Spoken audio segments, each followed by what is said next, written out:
good. From Television City in the heart of Hollywood, you're watching the Farrell Hair Loss Show. I'm Richard Farrell, and for more years than I admitting to, I've been involved in the field of hair replacement, and I guess at this point have become a self-proclaimed expert in this field.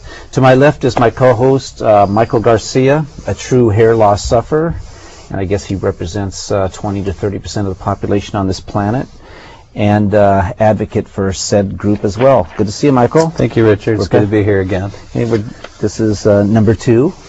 This is number two.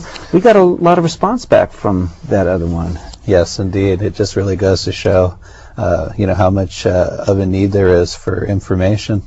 Well, I don't want to take, since we kind of rambled through that last show pretty quickly, kind of trying to let everyone know what the different options there are out there. I think maybe on the next show we'll do some, or the one after that, maybe we'll start assembling all the feedback and the real interesting points that people bring up. I think we should share out there. It's all for the benefit of everyone.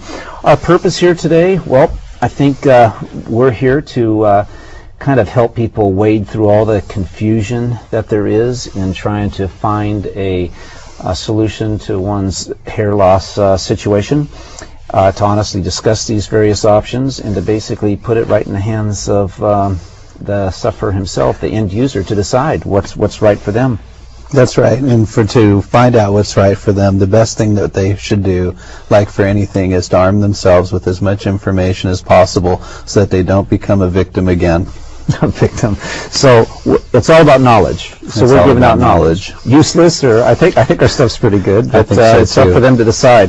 One thing they won't find here is numbers at the bottom of the screen. I mean, you just can't find out who we are or what we're trying to promote, what our agenda is. I think it's true advocacy at its finest. Everything else, no matter where you go, is somehow slanted towards somebody's pockets. So we're doing our best to keep ourselves, Yeah, it really is. It's virgin information, per se, to get to the hair loss sufferer. I mean, that's in the end what we want to do, is give them the advice so that they can get back what they lost when they lost their hair. Well, we don't also, I think, to the viewing audience, we don't want anyone to think we're know-it-alls. It's just that we've got a lot of experience in this, myself as being in the industry, and you being a hair loss sufferer. I think we can help people decide. Okay? I agree. So today's topics, I think we're going to get a little bit more down and dirty here and start throwing out a little bit more direction for people. We're going to explain that you really only have one real choice for hair loss. I think people are going to find that out towards the end of this program. And our future shows will be inviting guests. We won't be too confrontational with those people unless they truly deserve it, right? That's right. Okay. So I remember last time, Michael, we went into what it really means to be a hair loss sufferer. So I don't think we have to bring hardly any of that into it. Now, the people who are suffering from hair loss know who they are. For sure. So let's talk about, we talked about all those treatment options. Let's talk about the ones we don't like. Okay, let's start there. Where do you want to start? I'd say probably number one is surgical hair restoration, hair transplant. I think that we have to be honest about the limitations of that. Now, I noticed today you're without your ski cap. Without my hat. That's true. Naked to the world. Naked to the world. Why didn't you do surgery? I didn't do surgery because I looked into it, of course. I mean, in my most desperate hours, like anybody, you encounter it. You see the commercials and you see the befores and afters. But, you do the research and, you find out it isn't a real option, obviously. If it worked, we'd all have our hair back. There wouldn't be a hair loss show, and there wouldn't be this. Right. Now, you look pretty good without your hair. But, it seems to me, though, no matter what you put on, you're always going to look the same. I mean, Brooks Brothers suit That's right. Something kicked back. How much of your hair is actually gone? Most of my hair up on top is gone, and I have the regular back and sides going still. So surgery is just not an option for a guy like that? Surgery is not an option, and even if you look at some of these before and after pictures that you see, I think that they're very deceptive. As a matter of fact, I was in Nashville for a hair loss council show, and saw a demonstration there by a doctor who's supposed to be a real big shot, and he showed slides, and even his best work, I thought, I mean, it doesn't give you all your hair back. It's not even a... So you were in Nashville? I could have sworn I was there too. You were there too. I seem to remember that guy. Yeah, those pictures were pretty gruesome. Oh, they're very gruesome, and that's of course the part of the advertisements and the commercials that you never see. Your skin pulled back, showing your scalp and all the blood and all this kind of stuff. That's the one. That's the shot I remember the most. It left a big impression. But even after showing all that, the results I thought were dismal. They can't give you back a full head of hair. It never has. When you think about it, can the average person on the street actually afford surgery? I mean, I already know this answer, but what do you think a person would actually have to spend to keep up with the rate of hair loss once he starts the procedure? Oh, you know what? It's got to be thousands, and I would think that it's got to be, up to $10,000 or even more dollars. And then, of course, what people never think about is that once they get the plugs in and their hair continues to fall out, right, then you're locked in. One thing that I have found with surgery is they can't get the hair follicles close enough. So hair is supposed to be packed together like this, depending on the person's original density. But if it's like this or even less, that's just not enough coverage for someone. It's not enough coverage, and then the other severe limitation is that these people aren't artists. The hairlines, you have to really know something about artistry and hairlines to be able to do a realistic hairline. I mean, the hairs have to go the right direction, and then, it can't be straight across, Right. Well, I've personally seen, and I hate to just put all the negatives out here. I feel bad kind of talking against this as a real choice because so many people are considering it. But I'll tell you, I've seen it. I've just seen too many situations where from the transplants, the scalp is all uneven. I don't know if the word is correct, mottled or whatever, and which. It's horrible scarring. Usually with the transplants, with too many hairs in each plug, as you call it, each graft, a person can put each hair in singularly, but then that just puts the cost exorbitantly high. I think I'd differ with you. To me, I think a person that goes into transplants is going to have to prepare mentally to spend at least $50,000 or more. I really believe it's at least that much. That's if he doesn't go into the scalp, the actual. What do they call those things? Where they take the slice out and use it for it's a scalp reduction or something? Well, there's scalp reductions, but we actually saw that in Nashville, where they actually take out big sections of skin. It's a major surgery with major money that gives you minor results. I agree. It just doesn't look right.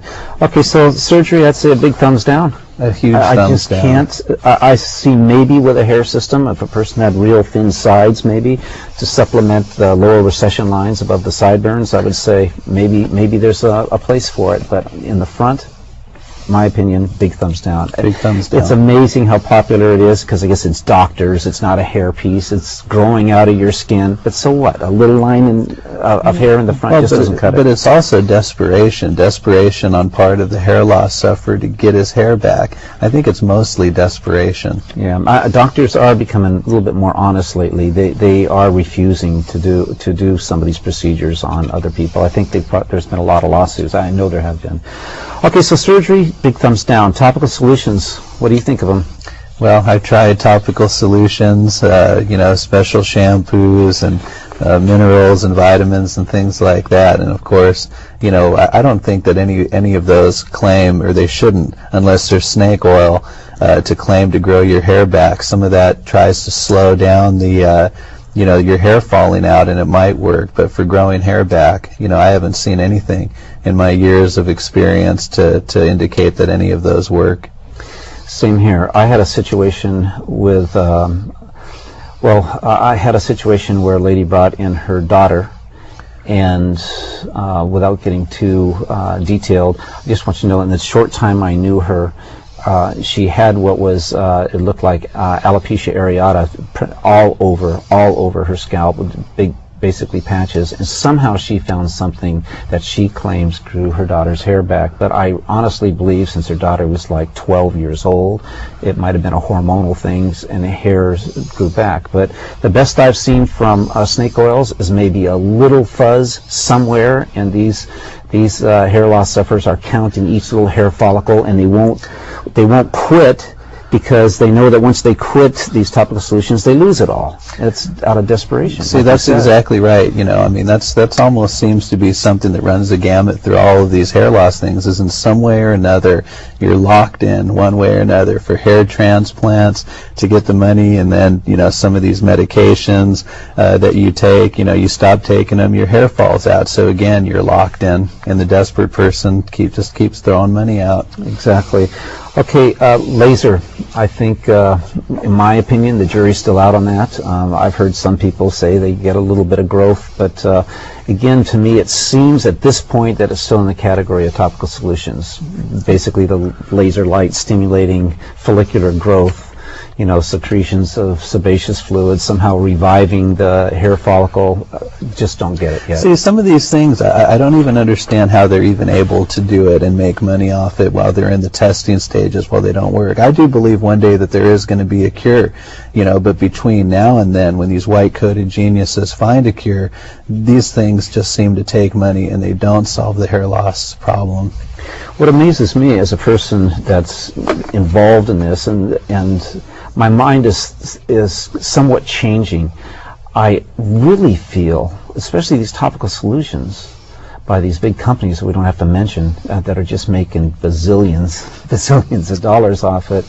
It's almost, it should, in my opinion, I hate to say it, it should be illegal. It really does. Unless there's real proof, and 50 to 60 to 70% of these people are actually getting growth. Why is it allowed to be out there, and you know, all the commercials, and people are just signing up for this stuff? I just don't understand. Yeah, it really shouldn't be. During these trial stages, I mean, it almost seems like it should be free until they actually show that they can really produce results. That's how it is with other medications and things like that. You know, they shouldn't be able to charge an arm and a leg for something that just grows peach fuzz that's going to fall out if you stop taking the drug. Yeah, to me it shows how powerful the medical association is and these big pharmaceuticals. So I have to say, well, you know, what do we like? Well, my opinion is, and from what I've seen, is that the only thing out there that allows you to have your hair back, you know, quickly, the way you had it before, the right density, the right hairline, is non-surgical hair replacement, or the hair replacement system. I agree. The biggest problem with non-surgical is the stigma. You know, it's like, at one time, actually I think that this industry could use a Hair System Wearers Anti-Defamation League. I mean, I'd like to see a bunch of guys out there, or ladies, actually picketing commercials, or even movies that make fun of this stuff, because it really is the only option, it seems like, for for a person to actually get their hair back. Oh, that's absolutely true. I mean, with the right company, you know, you can take a picture how you look before you lost your hair, and they can actually give you your hair back. Not just hair, but actually reproduce the way that you look before you lost your hair. The cool thing about it is a person isn't going to get hurt. There's not going to be scarring. And frankly, the hair loss sufferer really feels like he has or she has her own hair back. That's exactly right. And one of the things, and this is something that with a big head of hair that you have that most people don't understand, is that when you get the hair back, I mean, this is what the value of it and what you're really paying for. When you get the hair back, you get back all these other things that you lost when you lost your hair. You don't even realize that you lost it until you get it back. Self-esteem, confidence, self-image, all these things. It's invaluable. Well, one thing I don't want to do is just, I mean, look, like we said in the beginning of the show, is we're not really know-it-alls. You know, this is just our opinion. We're throwing this out at you. It's just hard to keep quiet about some of these things that we truly, honestly know don't work, and then we have something that really does work. One thing I would like to say, you do have to watch out for something when you're choosing non-surgical, and that is, you have to stay away from companies that are factory reliant. We'll get into that more in other shows, but there's a big trend out there for people just to buy these systems from the Orient. And it's a throwaway mentality where if anything goes wrong, they just put on another little $50 hair system. And meanwhile, they're charging hair loss sufferers thousands of dollars.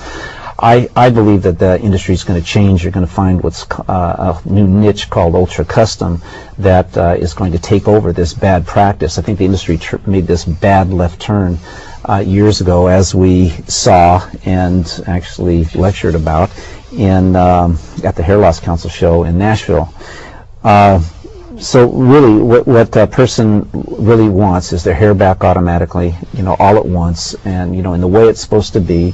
And you just got to make sure that you're working with people that are artisans. Well, that's the key, the way that it's supposed to be. See, and then the stigma gets turned around when you don't have the junk out there that everyone sees, then that people laugh at.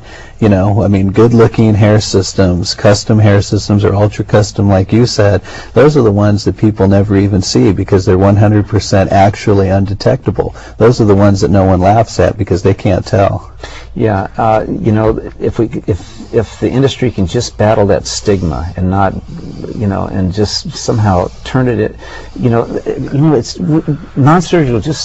It needs to start having a good name, a good image. And those rugs are what really brings it down. Well, totally, and that's one of the things too. Like one of the real good criticisms of hair systems that you hear all the time is that it's giving up one concern of being bald to giving up another concern of can people tell I'm wearing a wig. Yeah. And that's 100% valid, but not when you have a good hair system that's 100% undetectable. And then all of a sudden that, which is really a compelling argument, all of a sudden it doesn't apply. No, good point. One thing, too, about non-surgical is you do have to be a little tough before you look, no matter what kind of a hair loss solution you actually commit yourself to, you got to be a little tough. It's kind of like fighting a disease like cancer, in my opinion, And even with non-surgical, we think it's probably the best way. You're not going to get hurt, but there's still situations. That's hair right. fades. Hair falls out. Just like regular hair fades and falls out. Exactly. It seems that lace is the best way to go. We're going to get more into this in other shows, of course, which means that lace fronts do wear out in time. So there is the maintenance thing that people have to be aware of. That's right. Like we like to say on this show, you can't be a sniveler. It takes a little bit of effort, and perseverance to have a great looking head of hair that you can be proud of, and that helps you get through your day with the confidence. How do you think we have a kind of like a little surprise, but I think we'll mention it on the next show. But if you're dating and you have a hair system on, is that going to be a factor? Well, it's going to be a factor in how the date ends sometimes, but the way that they're making some of these lace systems, when you hear companies talk about undetectableness, the way that some of the very, very high-end companies are making it now, you can actually touch someone's hair system, put your fingers through it, and you actually can't even tell. I know the materials that I'm familiar with basically just disappear right on the skin. Virtually disappear. The industry has really changed. The bar has been raised. Again, as long as it's, a person doesn't make the mistake of going to some company that's just totally factory reliant with throwaway hair systems and no one on the premises to do repairs and things like this. You have to go to a company that has hair system makers. That's my opinion. No, that's absolutely true. In this industry, just a quick thing, there's ready-mades. These are things that are right off the shelf that goes on someone's heads.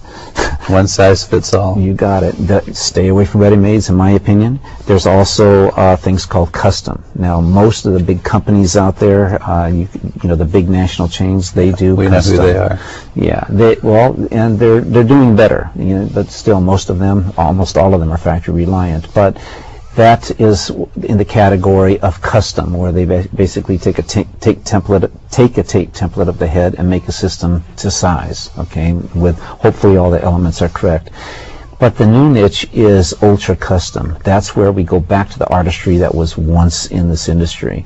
And that's where people should go, without a doubt. That's where a person is going to be able to get a hair system fine-tuned, and it's actually going to get better and better as they wear it. Well, yeah, just like anything. I mean, it's one of those things of you get what you pay for. And in this sort of, you can still, I mean, you'll pay a fraction of the amount going ultra custom with a high-end artistic look where you actually look good, where it actually does solve your problem, gives you back your confidence, makes you look the way that you know you should look, where you don't have to worry about whether anyone catches you. You can do that for years and not even come close to scratching the surface of what you pay for a hair transplant that doesn't work.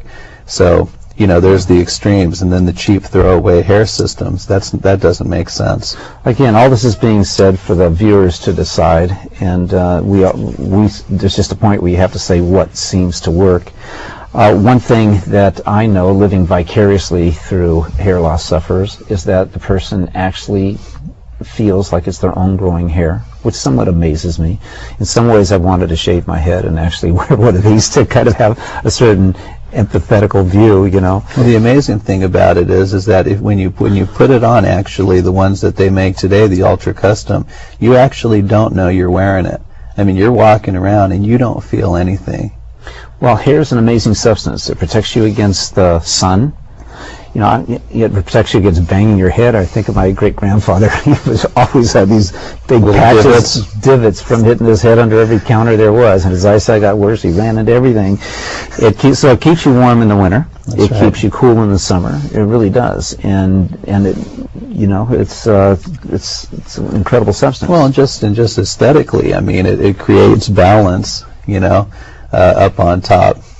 And ego-wise, it creates moods. That's like true, you could too. look one way in your Brooks Brothers suit. The guy's looking another way when he's on the weight bench, sweaty and things like this. There's a casual look. There's the uptight, every hair in place thing. A person really does project. You look at different genres of music, and you notice how each one has its own little thing. One thing we have that we're kind of known for now is this hair loss sufferers mantra. It's up there on the screen right now. And we'd like to run through these things real quickly. These are things that you should just keep in mind. The first thing is triple think before opting for any surgical solution. And then triple think again. And then triple think again. Don't be a sniveler. Like we said, you got to be tough. Approach snake oils with extreme skepticism. Non-surgical hair replacement systems won't hurt you at all. That's an important thing to remember. That really is. And no matter what, with non-surgery especially, the next thing, it can be fixed. I mean, more hair, less hair, directions of knots, colors, things like this. That's correct. Another thing I think is important for people to understand is the opinions of your friends don't count, especially before you're going into this, because they're not going to research it like you will. That's exactly true. And even afterwards, the opinions, I mean, you really have to do it for yourself, ultimately. Really do. You will not lose your lover if you don't look goofy. I think that should be in there. Because really, as long as you're not embarrassing the chick or the guy, you're going to look good. That's exactly true. And like you said, whatever you do, whatever you choose to do it for yourself. So that's enough of the mantra there. We can get that off the screen. On our next show, we plan to show you how to get a hair system, and something that's, a great hair system. We're going to be talking about that. And we're also going to explain to you about maintenance plans, which is a very important part of this. It's a trend that's happening in this industry, and it really should be explored a little bit. Yeah, there's a lot to talk about. In wrap-up, I'm sure credits are going to come soon. What do you think about some of the things we're talking about here? I think it's very, very important to encourage people, even in their desperation, to think 3 times and then think again so that they don't end up becoming a victim. And it's one thing to be a victim of hair loss. I mean, and it's another thing to be victimized where money is taken out of your pocket. It's really, really important to get to know who you're going to do business with, even if it is with a doctor and it is going to be surgery or it is going to be taking a series of pills for a long time. Know what it's going to do to your body. your libido even. That's right. That's right. Yeah, the best thing to do is to educate yourself, and then you take care of yourself too. Yeah, there is something that I hope some good things happen. I hope we get some good feedback about this growing hair in a petri dish. This Dr. Go in the Netherlands seems to be making some headways there, and I think there's some companies that are doing their best to look into that kind of research. No, Richard, there's no doubt about it, and because these promising things are on the horizon, it's all the more better to take a look at non-surgical hair replacement. Before you mangle your scalp, mangle your head, and spend all that money, non-surgical hair replacement's almost just the temporary bridge between where we're at now and the time where there's a cure. Yeah, and we're not here to recommend you go to anyone. You're going to have to do your research. It's out there. I suggest people just go to any internet site they can and really dive into it. You can just type anything in, and all of a sudden all this information comes up, because there's just so much information out there that needs to be shared. And people just don't believe those ads anymore, do they? Where they look in the yellow page and they see a before and after. I mean, or worse, a picture of the guy who's bald, and then in the next picture he's got a fine babe with him because he's got to throw away some hair blonde system. in a convertible. I believe that one. That's right. People are smart. Don't you agree? Yeah, people are smarter, and the internet is a valuable resource for cutting through the BS and getting to the truth. Totally agree. If you persevere. Totally agree. Well, I look forward to our next show because we got lots to talk about. I hope that we can expose more things about the industry. Well, I plan to, and people can see why things are the way they are. Yeah, we've been getting some very, very good feedback, and it's a good thing to talk about these issues and lend a voice to the hair loss sufferer. Wasn't Nashville fun? Nashville was a blast. Being in that country bar? That was a blast. That was a blast. That intelligence. Well, what's cool depends on what square foot of the planet you're standing on at the moment, right? Those That's guys exactly were cool. True. Had a good time that night. Well, Michael, thanks for your input. On the last show, all those things that you shared with us was just really enlightening. Thanks a lot. Yeah, thank you, Richard. Okay, and as always, we'll be back.